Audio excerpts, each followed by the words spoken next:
God's word, not because of a psychiatrist or a psychology. If it's God's word, it is God's word because God has declared it. And people can pick up fragments here a bit and there a bit, but every good gift comes from above. I have a foundation because of God. This man sitting across from a person who flew in to see him from a far-off state could have told him, what you need to do is find a good psychiatrist and let him sort it out for you. Let him help you. And there may have been some truth in that for some cases. He was fortunate to find one who wasn't more weird than he was. Yes, he might have been able to tell him, you've been working real hard, take a couple weeks off and it'll come to you. Maybe there could be some help in taking a vacation, getting away and seeing it in a detached form. But he had something else that he was sold on. He was sold on Christ. And there's no way that we can go into the harvest field except we're sold on Christ. And I think it's important for us to realize no matter how it comes to us, whether it's a bonus from General Motors or Ford in a check, no matter how it comes to us.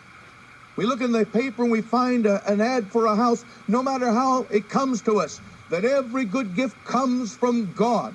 We will never, ever go out and serve in this hour except this dilemma is taken care of. Where do my blessings come from? From my hard work, from my great mind, from my skill, from the things I've inherited from my family? No, no, no. My help comes from the Lord. And there's a crisis in the church, and it is this, that we've lost a sense of where our blessing comes from. Our blessing comes from God. You'll never go into the harvest field until you have a conviction. You'll never pay the price until you have a conviction.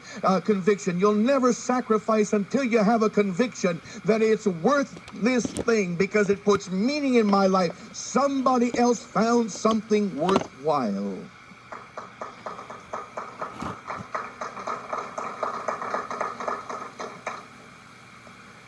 In rare cases, I find people that I know are quite critical,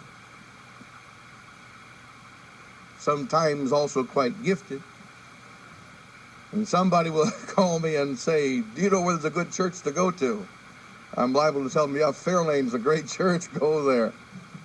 Why? Because I recognize at times that we ourselves, we are limited because we aren't really sold individually on what God is doing in this place. And we have to be, simply because we're here. Or we have to go someplace else. We aren't sold in what God is doing in our bodies or in our minds. And until we really are sold on what God